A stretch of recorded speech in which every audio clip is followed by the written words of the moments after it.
Hello friends, मैं अमित एक बार फिर लेकर हाजिर हूँ लाइट का चैप्टर। तो दोस्तों हम लोग यहाँ लाइट पढ़ रहे थे। लाइट में अभी तक का हम लोग मिरर के बारे में जान गए। अब हम चलते हैं लेंसेज की तरफ। तो लेंसेज में सबसे पहला जो टॉपिक आता है प्रकाश का अपवर्तन, यानी रिफ्रैक्शन ऑफ लाइट। लाइट का क्या है, जब एक माध्यम से दूसरे माध्यम में जाता है तो कैसे वो परिवर्तित होता है उसके बारे में यहाँ पे प्रदर्शित किया। तो सबसे पहले हम लेते हैं कि एक मीडियम है और ये मीडियम कैसा है, सघन माध्यम का एक कांच का टुकड़ा है। क्या है, एक कांच का टुकड़ा है। तो इसमें कैसे क्या नियम लगता है, देखिए। प्रकाश का परावर्तन, ये हमारा कांच का है। किसका है, कांच है।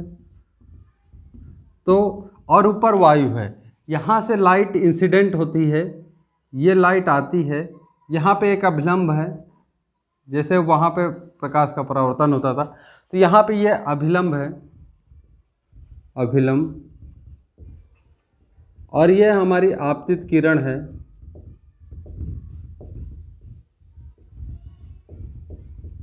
Incident ray. इसे इंग्लिश में इंसिडेंट रे कहते हैं। आपतित किरण जब क्या होती है, विरल माध्यम से सघन माध्यम में जाती है। ये हमारा विरल माध्यम है, ये हमारा विरल है, यानी जहाँ पे क्या है वायु हल्का माध्यम है। कांच हमारा थोड़ा सघन माध्यम होता है, ये हमारा सघन माध्यम है। रियर एंड डेंसर मीडियम, ये डेंसर है, ये रियर है।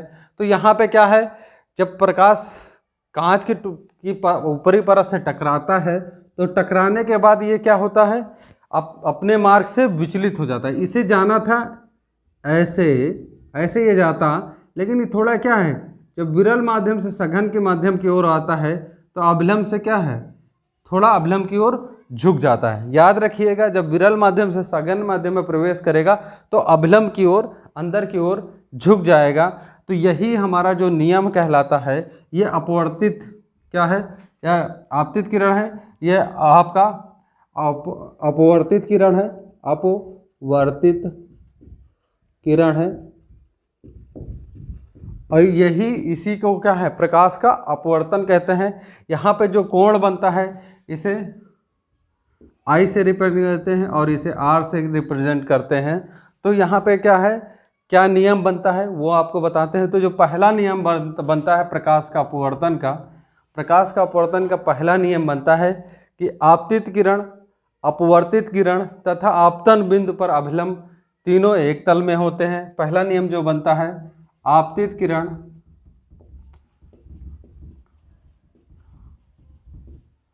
अपवर्तित किरण,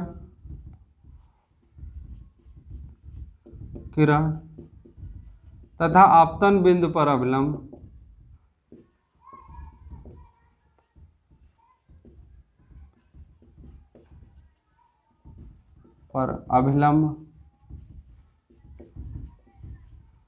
ये आपतन बिंदु होता है। आपतन बिंदु पर अभिलंब तीनों क्या होते हैं, एक तल में होते हैं। तीनों एक तल में होते हैं।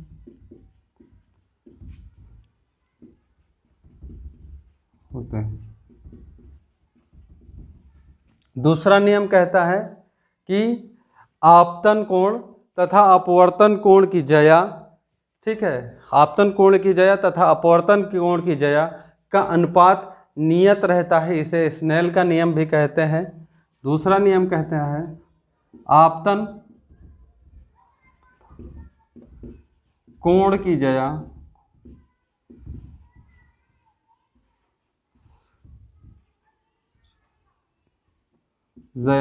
इसे साइन कोऑर्डिनेट यानी साइन आई, तथा अपवर्तित आपतन कोण तथा अपवर्तन कोण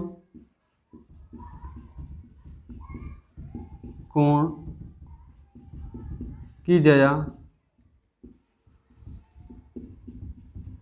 साइन आर का अनुपात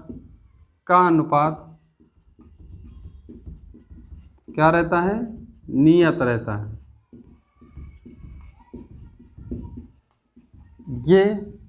ये इसमें कह सकते हैं n equal to sine I upon sine R का अनुपात जो रहता है वो हमेशा क्या रहता है, नियत रहता है। इसे ही हमारा क्या है, प्रकाश का अपवर्तन कहते हैं। तो इस तरह हम अपने प्रकाश के अपवर्तन को एकदम बारीकी से समझ गए।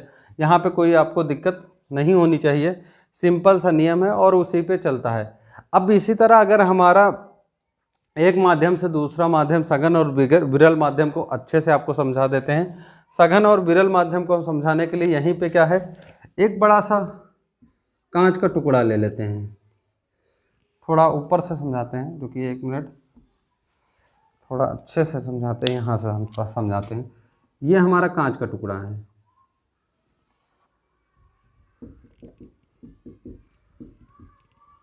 तो यहाँ पे देखिए कैसे नियम बनता है।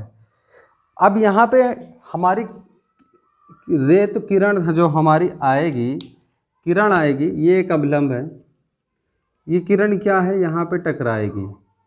जैसे टकराई इसे ऐसे जाना था, लेकिन क्या है, ये ऐसे न जाकर ये क्या हुई, थोड़ा अभिलंब की ओर मुड़ गई।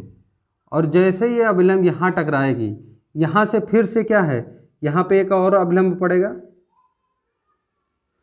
ये यहाँ पे टकराई और ये सघन माध्यम में आई तो अंदर की ओर झुक गई, अभिलंब की ओर झुकी।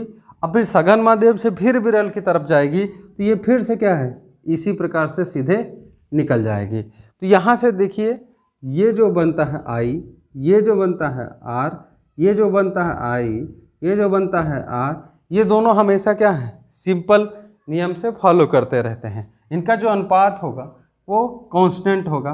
यही हमारा, ये हमारा कांच है या कुछ भी ले लें, कोई सघन माध्यम है, या पारा ले लेते हैं, इसमें पारा भर देते हैं, कुछ भी भर दीजिए, या प्रिज्म कोई ले लेंगे वो कर दीजिए। तो यहाँ पे जो ये अभिलंब होते हैं, ये और ये हमारे अभिलंब है, तो इनमें जो अनुपातिक नियम है वो क्या होता है, निश्चित रहता है, सघन और विरल के रूप में चलता रहता है। ये हमारा विरल माध्यम है और ये हमारा सघन माध्यम है।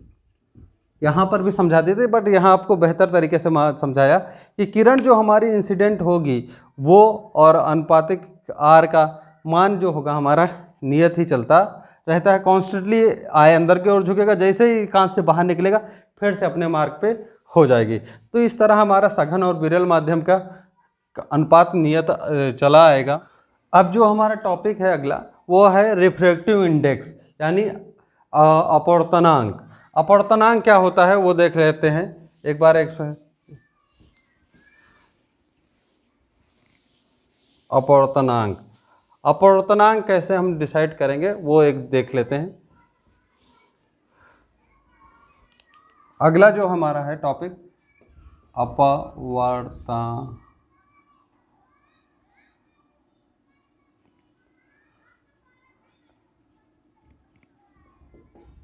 अपवर्तनांक यानी